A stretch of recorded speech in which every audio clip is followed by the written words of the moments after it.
Assalamualaikum warahmatullahi wabarakatuh. Kita berjumpa lagi dalam pertemuan kedua di mata kuliah Interface dan Embedded System. Nah, pada pertemuan ini saya akan menjelaskan terkait tentang mikrokomputer dan mikrocontroller. Nah, mikrokomputer itu sebenarnya apa? Jadi, embedded system menuntut sistem komputer yang mudah untuk ditempatkan di perangkat di mana dia akan ditanam. Nah, jadi untuk itu komputer untuk keperluan embedded system ini harus memiliki dimensi yang kecil atau bisa kita sebut sebagai mikrokomputer ya. Jadi makna dari kecil ini bukan berarti kemampuannya ya, tapi dia hanya sebatas ukurannya atau dimensinya yang kecil. Jadi tidak ada hubungannya antara kecil dengan kemampuan dari si komputer tersebut. Nah, kita kemarin sudah belajar tentang arsitektur komputer ya. Jadi pada sebuah komputer itu dia pasti memiliki beberapa komponen: prosesor, RAM, ROM, sistem bus, dan I/O. Ya. Nah, ini adalah arsitektur dari sistem komputer. Setiap komputer pasti akan memiliki ini.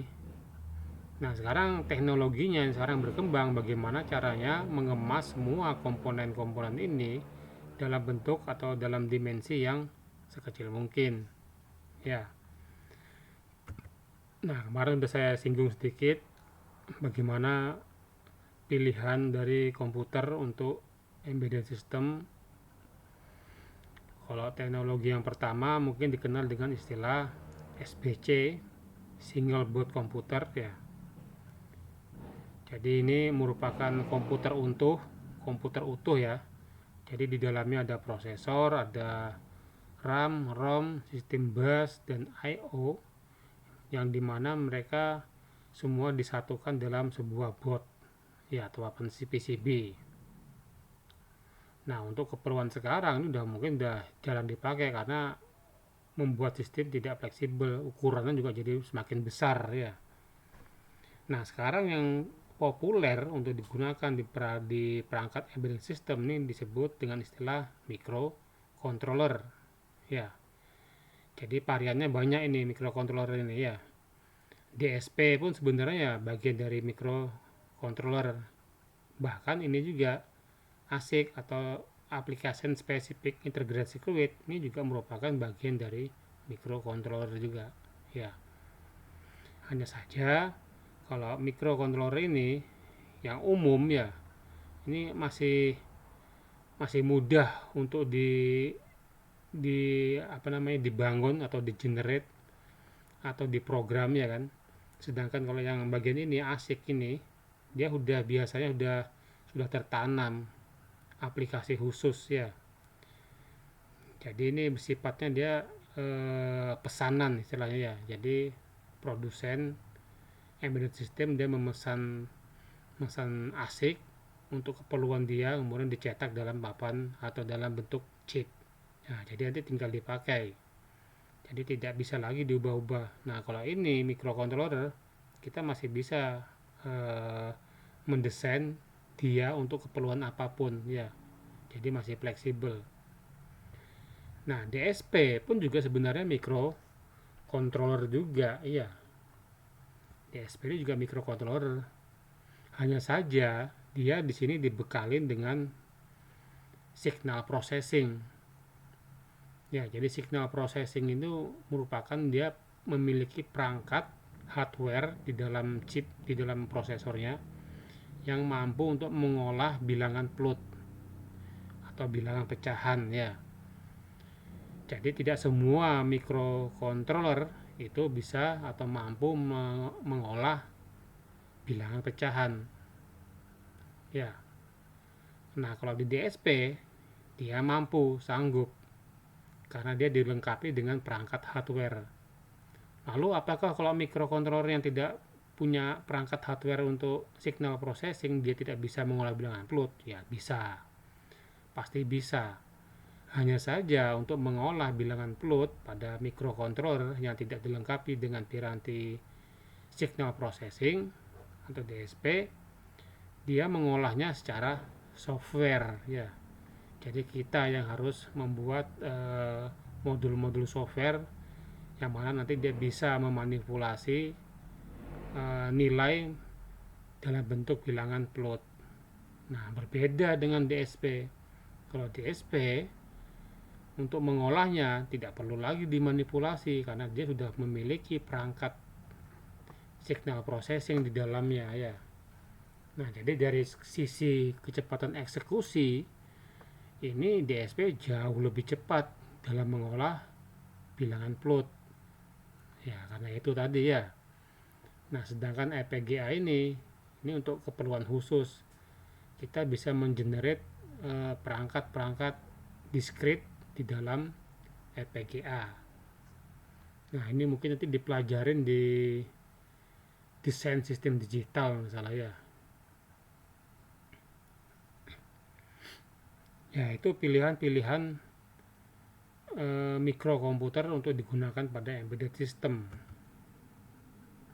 Nah, kita akan memfokuskan pembahasan di embedded system ini pada microcontroller ya.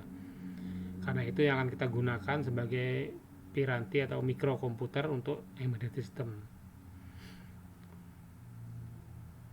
Jadi microcontroller ini yang sangat kecil disebut microcontroller, berisi semua komponen komputer ya. Jadi di dalam sudah ada prosesor, memori, sistem I/O pada satu chip. Ini sangat populer sekali digunakan ya karena bentuknya sangat kecil, mudah dalam mengimplementasikan ya.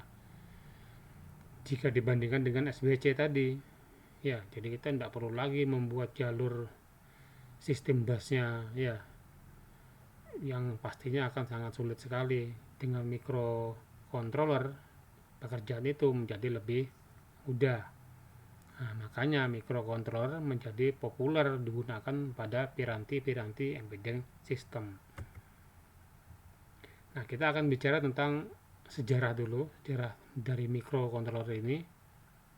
Ya, tentunya karena ini berbasiskan prosesor, pertama kali tercipta ya setelah diciptakannya perangkat integrated circuit tentunya ya. Dahulu sebelum ada IC atau integrated circuit ditemukan transistor. Transistor mengubah teknologi semikonduktor ya. Pada saat itu dengan ditemukannya transistor membuat semua piranti itu menjadi jauh lebih kecil karena bentuknya lebih kecil dibandingkan dengan pendahulunya, yaitu tube tabung hampa udara dia, vakum tube. Nah, transistor jadi lebih kecil. Kemudian setelah itu teknologi terus berkembang, penggunaan transistor semakin banyak untuk membuat suatu sirkuit elektronik. Maka ditemukanlah cara bagaimana mengemas semua transistor tersebut untuk fungsi-fungsi yang khusus ya. Nah, dibuatlah namanya integrated circuit. Nah, setelah terbentuk integrated circuit, pada saat itu komputer itu dibangun menggunakan integrated circuit berbasis gerbang logika ya. Jadi untuk membuat fungsi-fungsi kayak halu, program counter dan lain sebagainya itu dibangun menggunakan integrated circuit. Nah, kemudian ditemukan lagi lah cara bagaimana menggabungkan semua komponen-komponen untuk keperluan prosesor itu di dalam satu kemasan chip. Nah, kemudian ditemukanlah namanya mikroprosesor. Ini pada tahun 71 dibuat mikroprosesor Intel yang diberi nama 4004. Ini merupakan prosesor 4 bit ya. Prosesor 4 bit. Kemudian setelah itu berkembang lagi diciptakan yang 8 bit ya. Jadi dia memiliki ukuran bit yang lebih besar, jadi dapat memproses data lebih banyak. Nah, setelah ditemukan prosesor, kemudian pada tahun 72 terbentuklah mikrokontroler yang pertama yang diberi nama TMS 1000. Jadi ini masih mikrokontroler 4 bit buatan dari Texas Instruments ya. Dia didesain oleh Gary Bond dan Michael Corhan. Jadi Bond ini merancang IC tersebut dapat menampung semua komponen yang saat itu digunakan untuk membentuk kalkulator. Jadi hanya layar dan keypad yang tidak dimasukkan ya. Jadi di situ untuk keperluan kalkulator di situ diperlukan memori, RAM dan I/O ya, semuanya dijadikan satu oleh si desainer ini. Nah, kemudian pada tahun 76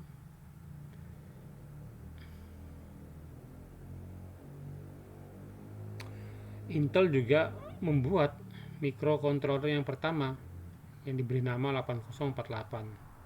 Jadi chip ini sukses menjadi mikrokontroler yang digunakan pada banyak keyboard PC.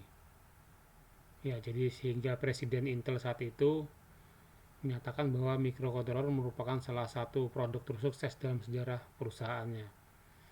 Ya, jadi mikrokontroler buatan Intel ini banyak dijumpai pada keyboard komputer ya, keyboard komputer. Jadi keyboard komputer juga merupakan perangkat embedding system ya.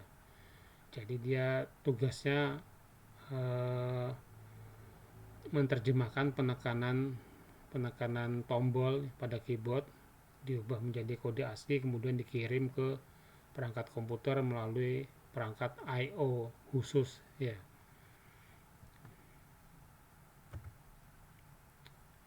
Nah, kemudian pada tahun 93 mulai digunakan memori EEPROM pada mikro ya. Ini dipelopori oleh microchip. Jadi microchip ini pembuat mikrokontroler yang terkenal juga. Nah, sebelumnya mikrokontroler ya tidak menggunakan EEPROM, dia menggunakan PROM. Ya, jadi ya hampir mirip apa namanya? Hampir mirip kayak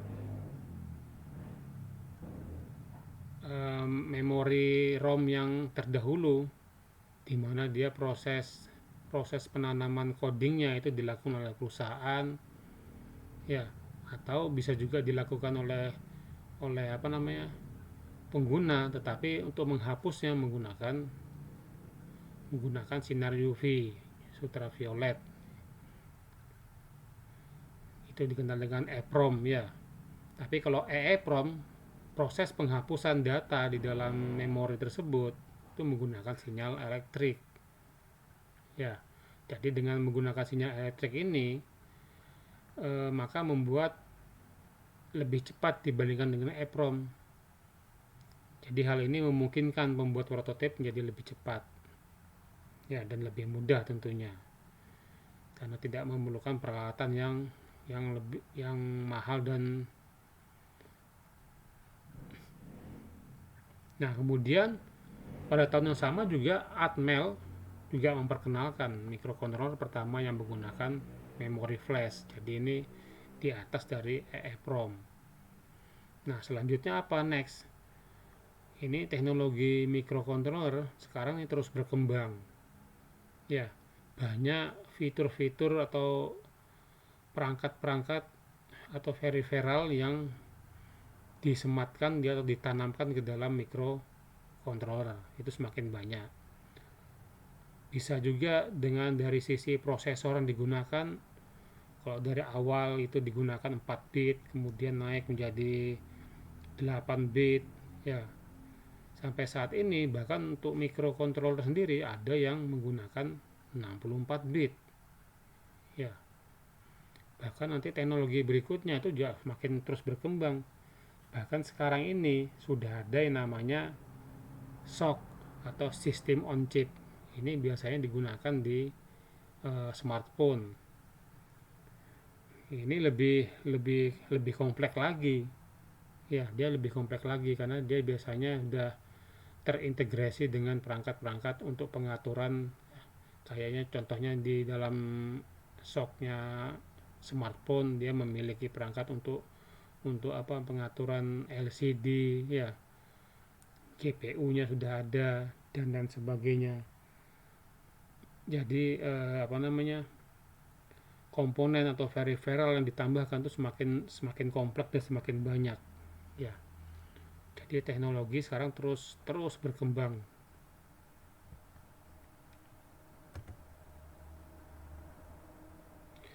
Nah, sama halnya dengan komputer, microcontroller juga memiliki arsitektur. Jadi sampai saat ini ada dua jenis arsitektur berdasarkan instruksi setnya pada microcontroller, ya. Yang pertama CISC, ini adalah Complex Instruction Set Computer. Jadi microcontroller yang berbasis CISC ini merupakan jenis microcontroller yang memiliki jumlah instruksi yang kompleks dan lengkap.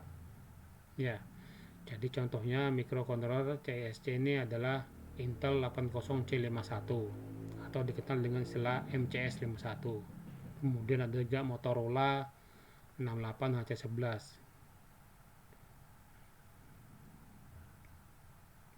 Nah, instruksi yang arsitektur yang kedua berdasarkan instruksi set namanya RISC, Reduce Instruction Set Computer.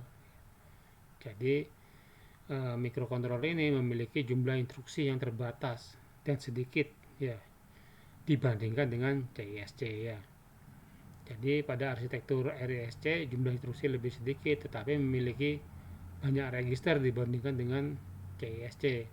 Selain itu, pada arsitektur RISC kebanyakan instruksi dieksekusi dalam satu clock cycle, ya, dan mode addressingnya, memorinya lebih sederhana. Nah, jadi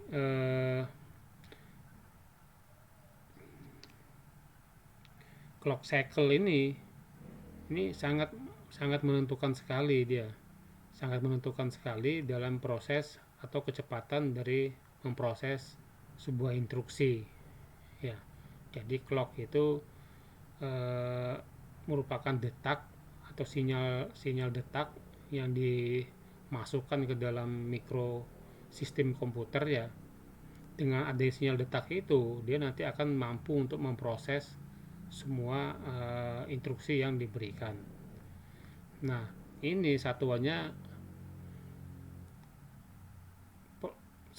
dia adalah hertz, ya. Jadi sinyal detak ini dia memiliki satuan hertz karena dia berupa sinyal square, ya, sinyal persegi, sinyal kotak. Jadi dia memiliki frekuensi dan memiliki amplitudo, ya. Frekuensi satuannya itu adalah hertz. Nah, semakin tinggi hertznya maka clock cycle ini semakin sempit, semakin cepat, ya, atau periodenya semakin cepat. Nah, biasanya instruksi itu dijalankan berdasarkan clock cycle. Satu clock cycle itu adalah satu periode sinyal, ya, satu periode sinyal. Jadi misalnya sinyal frekuensi kotak tuh, nah, seperti ini, ya. Nah, ini sinyal square. Satu cycle ini adalah seperti ini. Nah, ini adalah satu satu cycle atau satu periode. Semakin tinggi frekuensinya maka waktu yang dibutuhkan untuk satu cycle ini semakin sempit, ya, semakin sempit, semakin kecil. Sehingga kalau dia semakin kecil maka kecepatan memproses sebuah instruksi itu juga semakin cepat. Nah, kebanyakan arsitektur CSC untuk menjalankan suatu instruksi dia biasanya membutuhkan lebih dari satu cycle, ya, sehingga dia lebih lambat dibandingkan dengan yang jenis RISC, ya. RISC kebanyakan prosesor berbasis RISC dia instruksi itu biasanya diolah dalam satu cycle. Dia lebih sederhana dari sistem arsitektur prosesornya ya. Instruksi lebih sedikit sehingga dia lebih sederhana mekanisme untuk menjalankan instruksi, sehingga dikatakan lebih cepat. Nah, kalau ini dipercepat frekuensinya, ya, semakin banyak dia mampu untuk mengolah instruksi dalam satuan detik. Kalau dibandingkan dengan CISC ya, jadi lebih cepat RISC.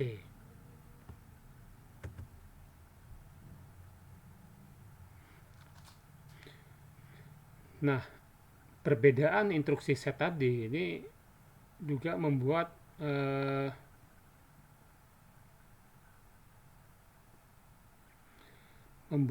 prosesor RSC memprogramnya jadi lebih sulit dibandingkan dengan CISC. Ya, jadi dia untuk membuat misalnya membuat operasi perkalian, belum tentu komputer RISC ini dia memiliki instruksi set untuk perkalian. Ya, jadi kalau dia mau melakukan proses perkalian apa tidak bisa, ya pasti bisa, tapi dibuat dengan instruksi mungkin penjumlahan atau yang lebih basic lagi ya, itu penjumlahan. Nah, jadi untuk membuat programnya ya jauh lebih sulit dibandingkan dengan yang CISC ya. Kalau CISC ini dia biasanya karena udah lengkap instruksi setnya, jadi dia pasti biasanya memiliki instruksi-instruksi seperti itu. Jadi operasi aritmetik dia lebih lengkap, ada proses aritmetik instruksi untuk perkalian, instruksi untuk pembagian, dia sudah lengkap. Jadi untuk mengolahnya, membuat program untuk hal seperti itu jadi lebih gampang, tinggal menggunakan instruksi set ya. Kalau kita menggunakan RISC, misalnya dia tidak memiliki instruksi perkalian, ya mau nggak mau kita harus bangun sendiri modul software untuk proses perkalian menggunakan instruksi dasar, yaitu penjumlahan atau pengurangan ya.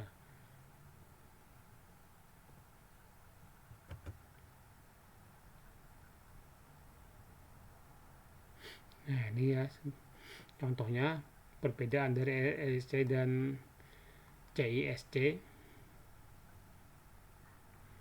Saya sudah ceritakan tadi, misalnya dia untuk proses perkalian ya, tidak semua arsitektur RISC tadi dia punya instruksi set untuk perkalian.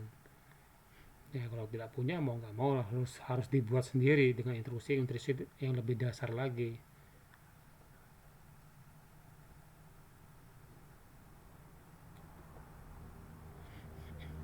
Nah, karena dia tidak punya instruksi yang kompleks-kompleks tadi ya, maka arsitektur RISC tidak perlu hardware yang lebih kompleks.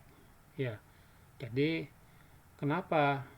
Karena semakin banyak instruksi set sebuah komputer, maka dia komponen hardware yang diperlukan itu juga semakin banyak. Ya, instruksi set itu adalah perintah untuk sebuah komputer agar menjalankan sesuatu. Nah, di dalam komputer itu pasti ada perangkat yang akan mengolah tersebut. Ya, perangkat hardware yang akan mengolah. Jadi semakin banyak instruksi setnya, maka semakin banyak juga perangkat hardware yang ada pada prosesor. Ya, kalau semakin banyak perangkat hardware-nya, ya jadi prosesornya jadi lebih rumit. Kalau tidak terlalu banyak, ya prosesor jadi tidak rumit. Ya, nah ini juga pasti akan berhubungan dengan dimensi tentunya ya, dimensi IC-nya dan tingkat konsumsi dayanya. Nah, makanya biasanya karena dia lebih simple dari sisi instruksi setnya, RISC umumnya dia konsumsi dayanya itu lebih kecil dibandingkan prosesor yang CISC. Ya, seperti itu. Namun keuntungan dari CISC tadi karena dia udah kompleks, sudah banyak instruksi setnya ya, membuat programnya jauh lebih mudah. Ya, jadi kita membuat membuat program dengan menggunakan prosesor CISC dibandingkan dengan RSC itu jauh lebih gampang CISC. Ya, nah jadi seperti itu. Nah, karena dia banyak instruksi set, ini juga yang mengakibatkan pelaksanaan atau pengolahan instruksi itu menjadi membutuhkan banyak siklus ya, atau cycle tadi saya ceritakan di awal tadi ya. Jadi dia eh, lebih lambat dibandingkan mikrokontroler berbasis RISC.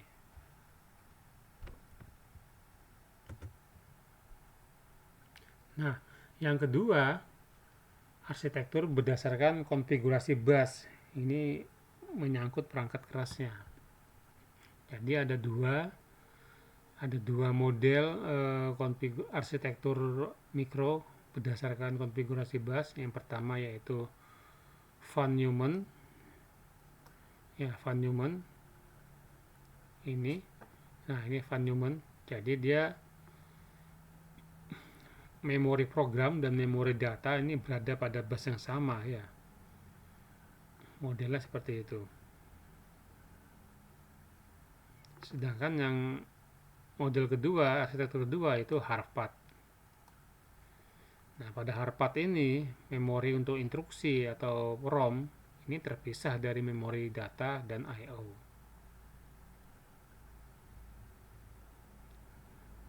Nah, ini juga berhubungan dengan istilahnya pipeline ya. Pipeline itu artinya komputer dalam melaksanakan instruksi itu pasti sebelum menjalankan instruksi dia mengambil instruksi dahulu ya, mengambil instruksi di dalam memori program. Nah, saat dia mengambil, setelah diambil kemudian dikerjakan. Nah, saat dia mengerjakan ini biasanya prosesor yang jenis Harpad ini sudah mampu dia untuk mengambil kembali instruksi berikutnya ya. Nah, semakin semakin semakin paralelnya banyak itu berarti pipeline-nya semakin banyak juga. Berbeda dengan jenis von Neumann karena dia pada bus yang sama ya, mau nggak mau ini biasanya untuk menjalankan instruksi ya satu persatu setelah diambil dari memori program diterjemahkan baru dieksekusi ya. Jadi berbeda dengan Harpad ini jauh lebih cepat eksekusi programnya.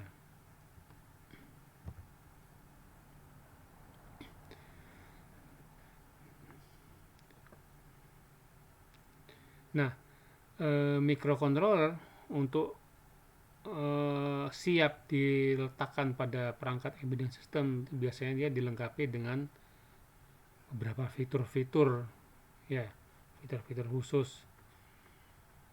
Yang pertama tentunya di sini adalah CPU ya. Jadi bisa dia menggunakan 8 bit prosesor atau 16 bit, 32 bit atau 64 bit. Kemudian memori untuk data, memori volatil artinya memori yang menguap. Kemudian ROM, EEPROM atau flash ini untuk program dan data juga boleh ya. Kemudian dia dilengkapi dengan General Purpose Input Output Pin atau GPIO. Kemudian dia ada juga yang dilengkapi dengan ADC dan DAC, Analog Digital Converter, Digital Analog Converter. Kemudian untuk komunikasi dia juga mungkin dilengkapi dengan komunikasi serial, asinkron, bisa UART, bisa CAN. Kemudian juga komunikasi sinkron, misalnya I2C atau SPI. Kemudian bisa juga dia dilengkapi dengan perangkat timer, PWM generator, watchdog, macam-macam. Ada clock generator bisa juga. Dan yang ini yang terakhir dia juga memiliki kemampuan untuk diprogram secara mandiri. Jadi untuk memprogramnya ya dia pakai semua piranti atau fitur yang ada di dia sendiri ya. Itu tren tren microcontroller saat ini. Jadi kalau sebelumnya untuk memprogram sebuah microcontroller kita memerlukan alat, jadi mikronya itu dilepas kemudian dipasangkan pada alat tersebut baru diprogram. Nah sekarang trennya udah berubah, jadi di dalam microcontroller saat ini juga dia dilengkapi dengan perangkat untuk memprogram dirinya sendiri. Jadi hanya membutuhkan beberapa komponen saja kita udah bisa memprogram si mikro langsung di menggunakan fitur yang ada di mikro tersebut.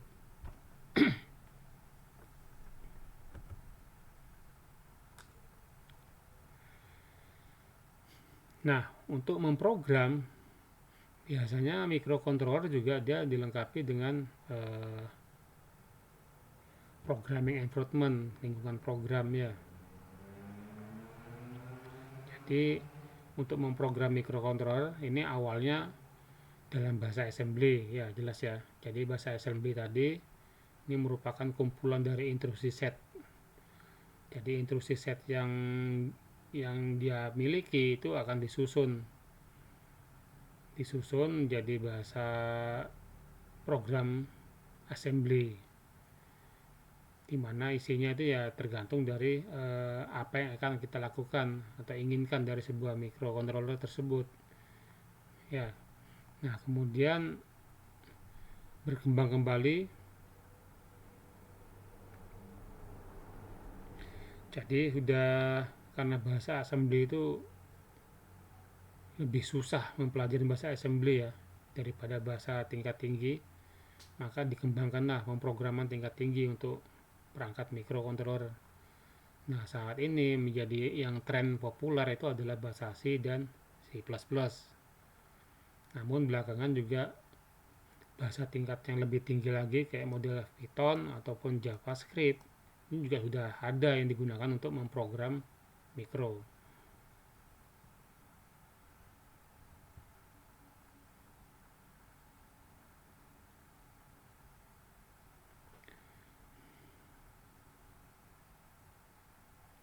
Nah, karena dia sudah mendukung bahasa pemrograman tingkat tinggi, maka dia juga pasti memerlukan yang namanya compiler ya.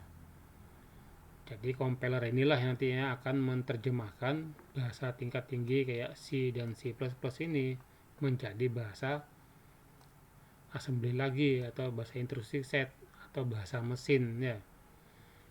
Karena seyogyanya ya walaupun dia diprogram bahasa tingkat tinggi, microcontroller itu juga pasti tidak tahu, tidak paham dengan bahasa C atau C++. Microcontroller dia hanya mampu menjalankan instruksi dengan instruksi setnya sendiri ya. Nah maka itu diperlukanlah compiler. Compiler inilah yang nantinya akan mengubah bahasa tingkat tinggi menjadi bahasa dia atau instruksi set dia.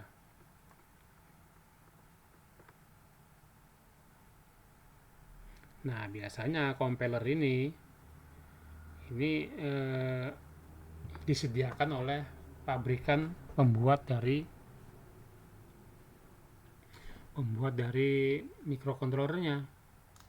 Ini macam-macam, ada yang dia disediakan secara gratis, ada juga yang dia yang berbayar ya. Jadi compilernya berbayar. Tapi biasanya kalau yang namanya bahasa assembly ini selalu gratis ya. Selalu gratis. Saya contohnya itu microchip PIC itu dia buat juga compiler untuk bahasa C, tapi untuk menggunakannya kita harus bayar. Sedangkan untuk bahasa assembly-nya, compiler untuk bahasa assembly itu gratis.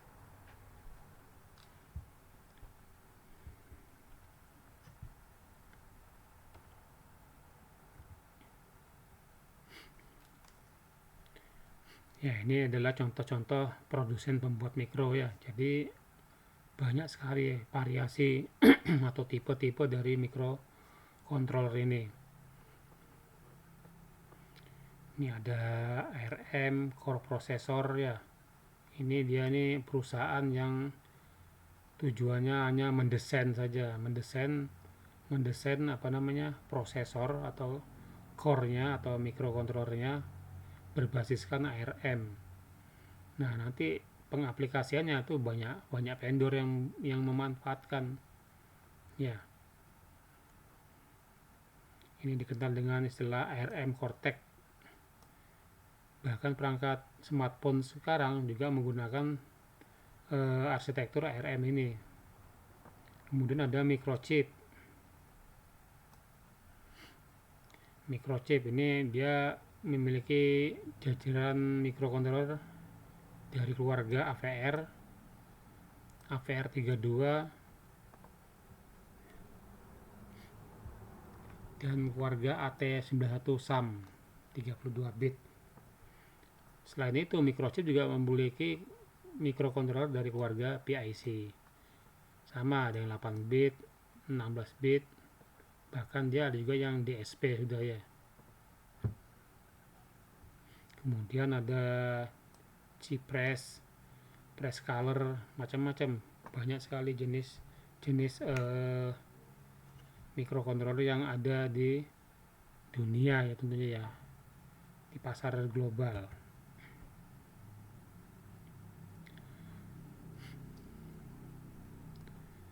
Ada NXP, Parallak, Rabbit, Renes Electronic, Silicon Laboratories, ST Microelectronic, Texas Instruments, Toshiba,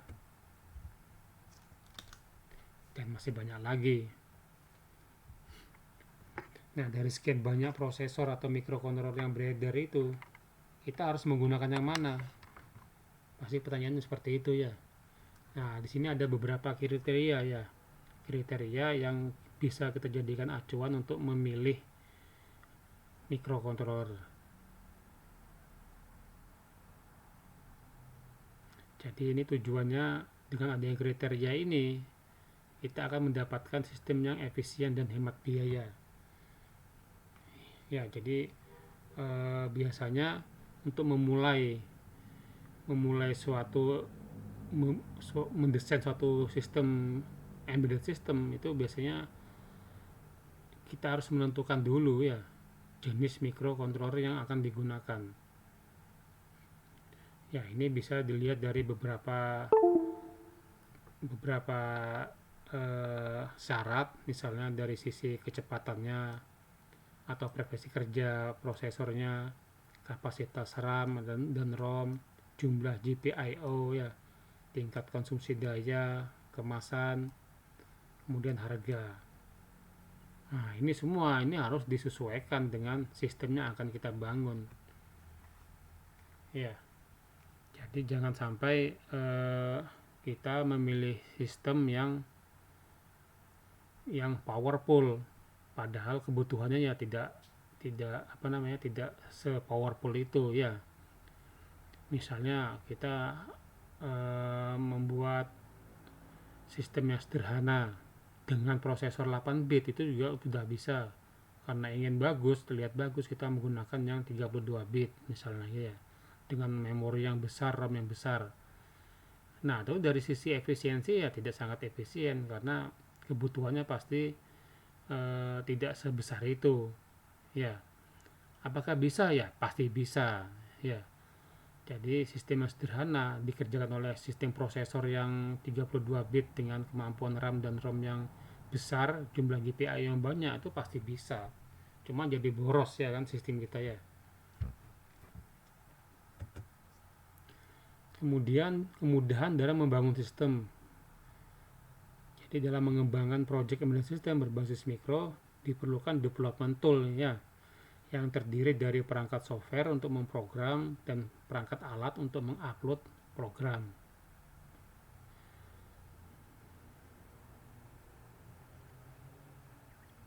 Nah, itu harus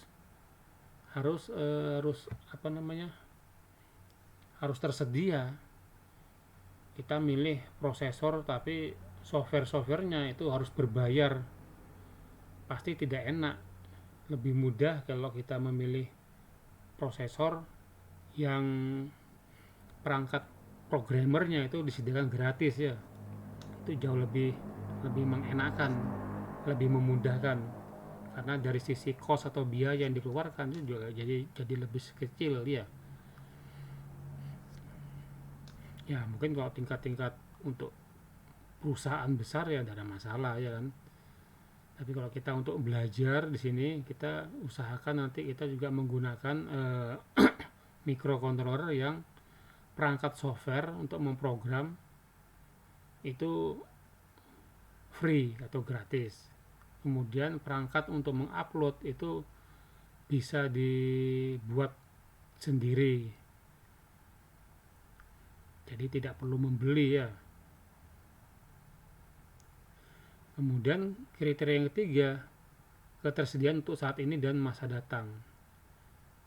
Nah, jadi perangkat microcontroller tersebut untuk saat-saat mendatang tuh masih terus dikembangkan ya. Nah, itu juga kita harus jadi perhitungan juga. Jangan sampai nanti saat kita mau mengupgrade perangkat kita ternyata chipnya sudah tidak tersedia lagi. Ya kan? Nah, itu jadi masalah juga. Nah, jadi sebisa mungkin ketersediaan chip tersebut saat ini dan masa datang itu bisa bisa terjamin ya.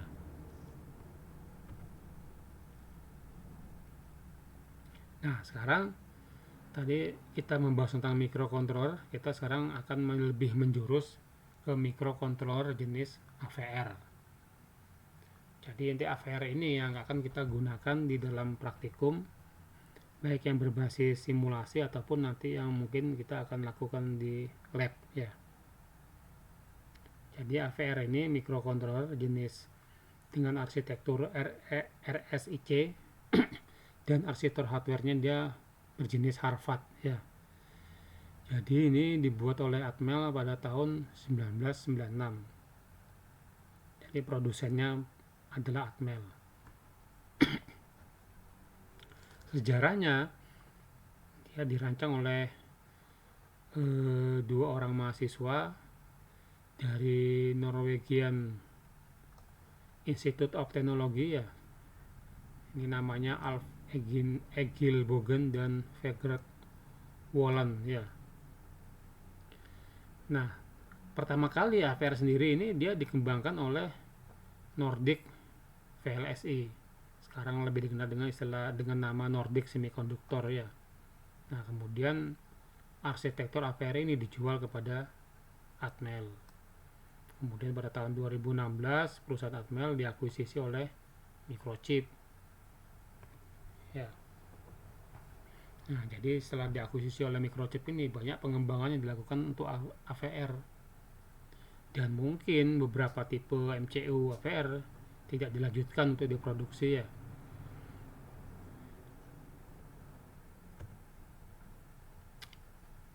Nah, ini ada beberapa alasan kenapa kita menggunakan microcontroller AVR. Kalau dari alasan non teknisnya, ini AVR ini paling banyak tersedia di pasar Indonesia ya. Jadi nanti kalian juga pasti kalau kalian ingin belajar lebih dalam lagi, pasti kalian perlu memiliki microcontroller AVR tersebut ya.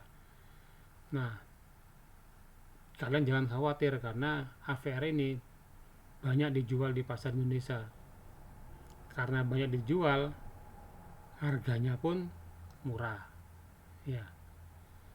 Sedangkan selain itu tool developmentnya ini saya ceritakan tadi dia gratis, tidak perlu bayar ya. Jadi harga prosesornya murah, mikronya murah, toolnya gratis. Wah, ini sangat menguntungkan sekali untuk mahasiswa ya. Nama toolnya ini adalah Atmel Studio. Kita udah coba install kemarin ya. Atau yang versi terbaru sekarang bernama Microchip Studio. Nah, beberapa microcontroller yang tersedia juga di pasar Indonesia Ini ada MCS51. Ini memprogramnya menggunakan assembly gratis. Ada yang menggunakan C, tetapi dia dibuat oleh pihak ketiga, bukan produsen mikronya ya. Microchip juga ada di pasaran Indonesia, cuman populasinya terbatas ya, sehingga harganya jauh sedikit lebih mahal dibandingkan dengan AVR. Nah, untuk memprogramnya di sini ada namanya MPLAB, si MPLAB IDE. Dia toolnya gratis.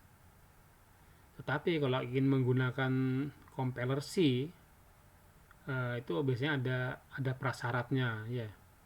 Jadi tidak gratis, tidak full gratis ya. Ada batasan-batasan yang diterapkan di mikroprosesor atau mikrokontroler PIC ini. Kemudian ada juga mikrokontroler jenis yang STM32. Nah, ini sudah berbasiskan ARM Cortex M0. Untuk memprogramnya juga dia menggunakan tool yang gratis. Namanya si STM32 Cube IDE. Ini gratis ini. Dibuat oleh produsennya.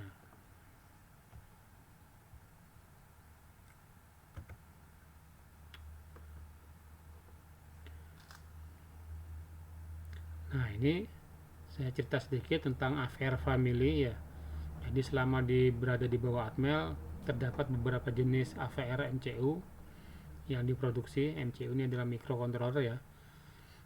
Jadi dilihat dari jumlah bit data prosesornya, AVR terbagi menjadi yang 8 bit, ada yang 16 bit, ada yang 32 bit. Nah, yang paling banyak ada di pasaran ini yang jenis 8 bit. Pasaran Indonesia ya. Ini yang beredar nih banyak yang 8 bit. Nah, berdasarkan fitur yang dimiliki, ini dikelompokkan lagi menjadi 4 family, yaitu yang bernama AVR Mega, Tini, kemudian Special Purpose, dan Klasik. Ini yang model lama, Klasik ini.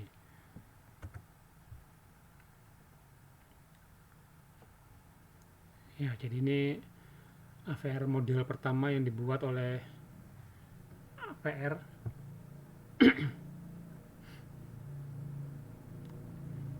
Untuk saat ini jenis yang klasik ini sudah tidak diproduksi lagi ya, tidak diproduksi lagi oleh produsennya.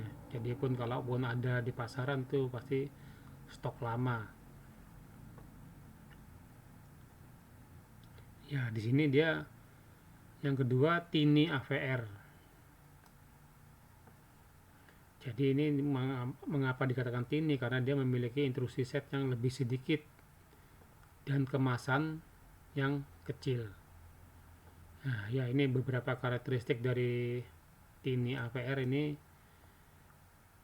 Memori programnya, dia ukurannya dari 1 kilobyte sampai 8 kilobyte.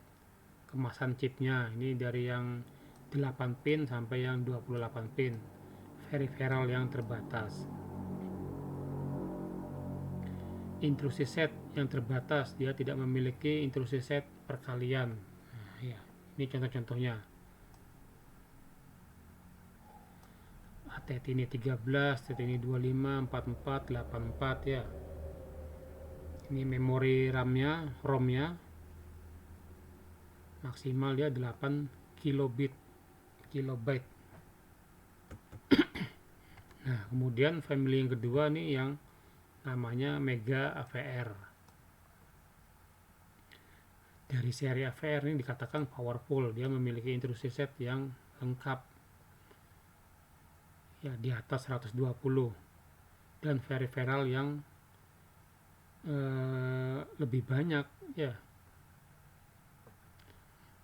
Karakteristiknya dia ukuran memorinya ini dari 8 kilobyte sampai 256. Kemudian chipnya juga dari 28 sampai 100 pin dengan variabel yang bervariasi. Nah, chip ini, kemasan chip ini, pinnya ini ya, semakin banyak pinnya ini maka kemungkinan GPIO-nya juga semakin banyak. Berbeda dengan yang tini, ya, tini jumlah pinnya sedikit, maka kemungkinan input outputnya juga sedikit. Kemudian instruksi setnya juga lebih lengkap. Nah, ini contoh-contoh dari AVR Mega 8, 16, 32, 64, 1280. Nah, kemudian ada juga yang spesial purpose AVR. Ini sebenarnya sama kayak AVR Mega ya.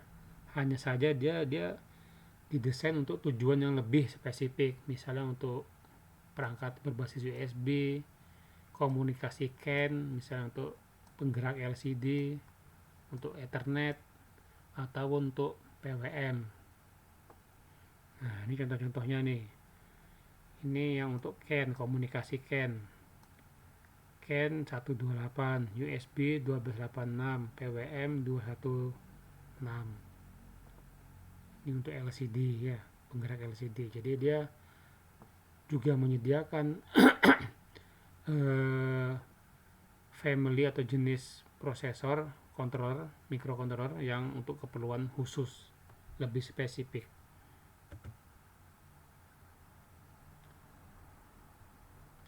Nah, kalau yang versi 16 bit ini merupakan pengembangan lanjutan dari AVR arsitektur ya. Ini dia desainnya lebih kompleks untuk aplikasi yang lebih kompleks juga, seperti digunakan untuk industrial ya, industrial control, medical, atau utility. Nah, pada yang 16 bit ini ya juga sudah dilengkapi dengan yang disebut dengan DMA atau Direct Memory Access.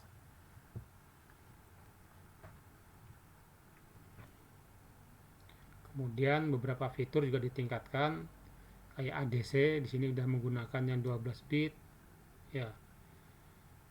Kalau yang AVR 8 bit ADC-nya masih 10 bit. Nah, di sini dia sudah menggunakan yang 12 bit. Kemudian juga dilengkapi peripheral tambahan seperti DAC. Kalau yang 8 bit dia tidak memiliki DAC. Adanya cuma ADC. Berikutnya ada RTC-nya. Kemudian tingkat konsumsi daya, ya ini yang bagus ya. Walaupun bitnya tinggi, konsumsi dayanya dia sangat rendah. Bahkan di beberapa jenis atau seri dari AVR 16 bit ini juga dilengkapi dengan kemampuan DSP, signal processing ya.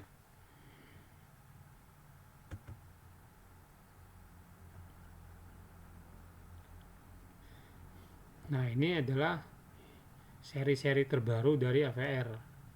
Setelah dia diakuisisi oleh Microchip, terdapat beberapa family baru dari microcontroller berbasis 8 bit ya di sini ya. Dimana arsitekturnya juga dia ini sudah sedikit berubah ya. Arsitektur hardware sudah sedikit berubah, tapi core-nya tetap sama, tetap berbasiskan prosesor AVR ya.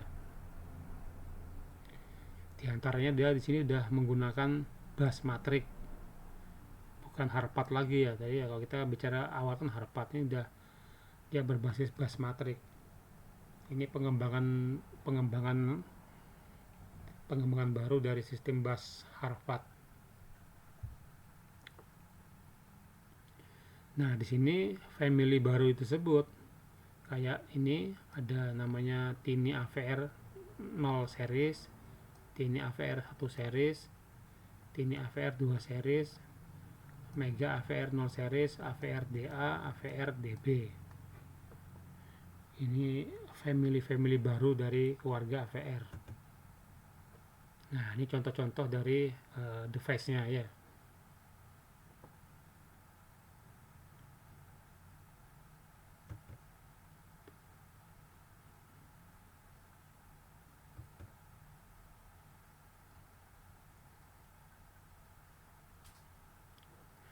Nah, di sini nanti kita akan menggunakan untuk di praktikumnya ATmega 128 ya.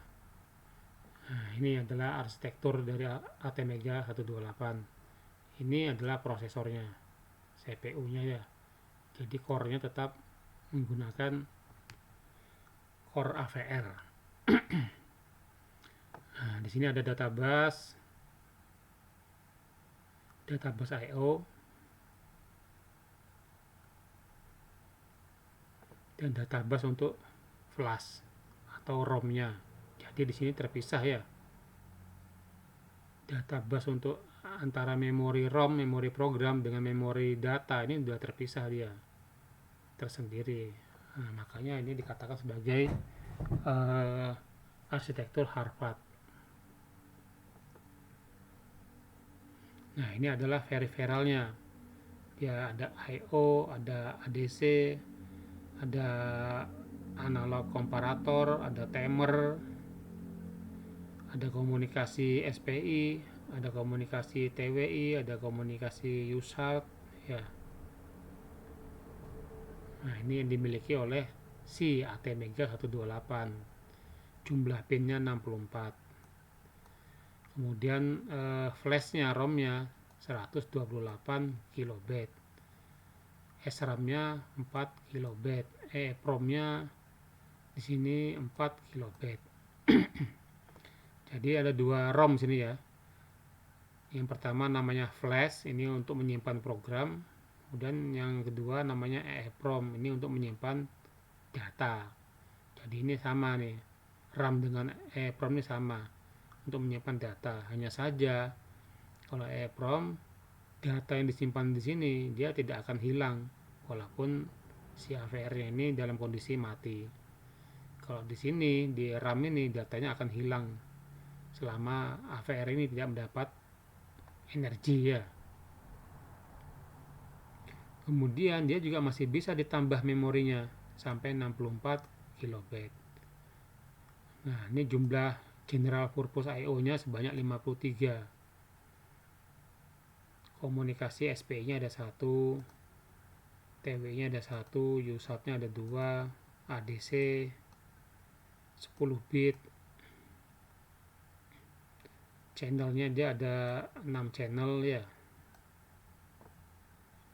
Timer 8 bit dia punya 2, timer 16 bit dia punya 16. PWM channel, nah ini dia ada 6 dengan tegangan kerja. Nah, ini tegangan kerjanya 2,7 sampai 5,5 volt. Jadi lebih fleksibel. Kemudian frekuensi kerja, nah ini frekuensi kerjanya adalah 16 MHz. Ya, 16 MHz. Berarti kalau 16 MHz itu periodenya 1/16. 1/16 MHz berarti berapa ya? Sekitar mega itu berarti mikro ya. 1/16 mikro second satu cycle-nya. Jadi dia mampu menjalankan instruksi yang membutuhkan satu cycle selama hanya perlu waktu 1/16 mikrosecond. Sangat cepat sekali ya.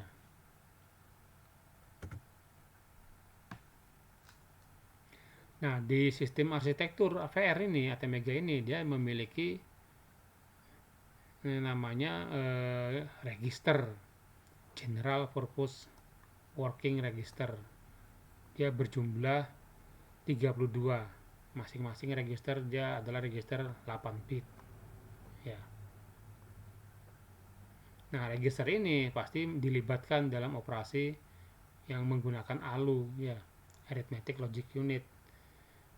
Kayak membandingkan, kemudian operasi aritmetik, operasi bit. Nah, ini pasti menggunakan ALU, dia pasti menggunakan register ini ya. Nah, kemudian dari semua register ini ada register khusus sebanyak 6 ini ya. Dari register R R26 sampai R31 ini dia digunakan sebagai pointer 16 bit ya. Jadi dia bisa menunjuk alamat sebanyak 16 bit. Bisa menunjuk ke RAM atau ke flash.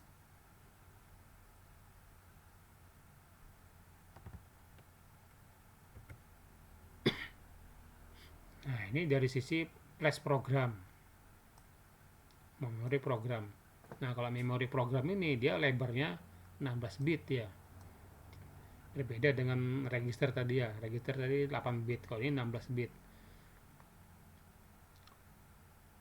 Nah, di sini memori program atau flash ini bisa dipartisi menjadi dua bagian. Ada yang bagian untuk aplikasi, untuk program yang kita buat nanti. Ada juga yang satu bagian lagi untuk fasilitas boot flash section. Nah, ini ya. Dengan boot flash section ini memungkinkan si ATmega 128 ini untuk diprogram secara mandiri atau self programming ya. Jadi kita bisa menanamkan program di sini untuk tujuan dia memprogram dirinya sendiri.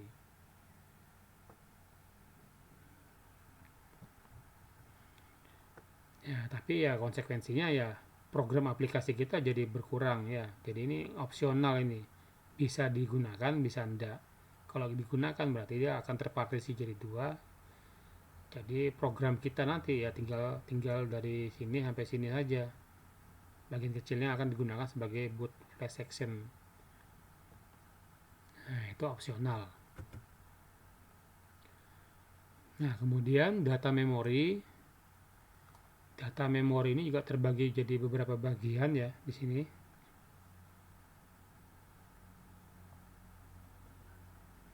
Lebarnya tetap 8 bit sini ya. 224 byte ini digunakan sebagai I/O register atau SFR, Special Function Register. Kemudian 4 kilobyte ini digunakan untuk user atau general purpose. Memori dapat ditambah sampai 64 kilobyte. Nah, di sini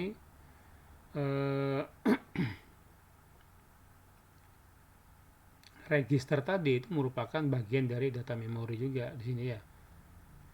Jadi dia terletak di alamat awal ini. Nah, kemudian juga dia di sini ada juga yang namanya Special Function Register. Jadi di sini memori khusus yang telah dipesan fungsinya ya oleh si AVR tadi. Jadi kita tidak boleh menulis atau menggunakan SFR ini sembarangan, tidak bisa digunakan sembarangan ya.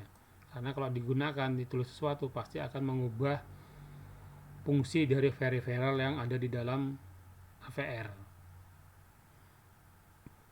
Nah, yang bisa kita gunakan ya ada di sini 4 kilobit ini untuk user ya, general purpose untuk user. Nah, ini kita bisa gunakan. Kalau SFR tidak boleh sembarangan ya.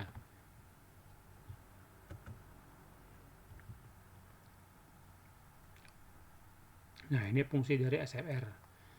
Dia digunakan sebagai memori konfigurasi peripheral dari microcontroller seperti GPIO, serial komunikasi ya.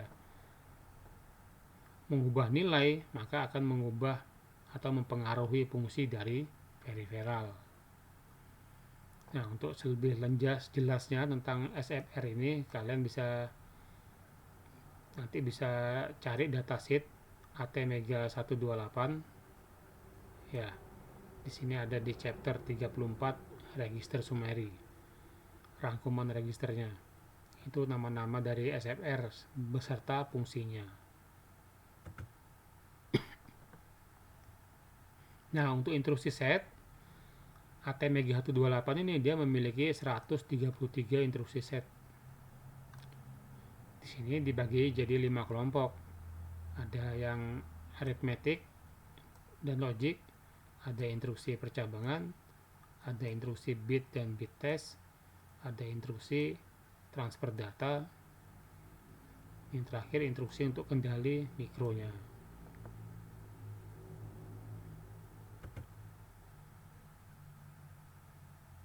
Ya, itu sedikit penjelasan tentang microcontroller, mikrokomputer, dan mikrocontroller yang akan kita gunakan AVR ATmega 128. Nah, ini di slide ini ada kuis, bisa dikerjakan. Nanti instruksi pengumpulannya ada di bagian paling belakang. Demikian yang dapat saya sampaikan. Wabillahi taufiq wal hidayah. Wassalamualaikum warahmatullahi wabarakatuh.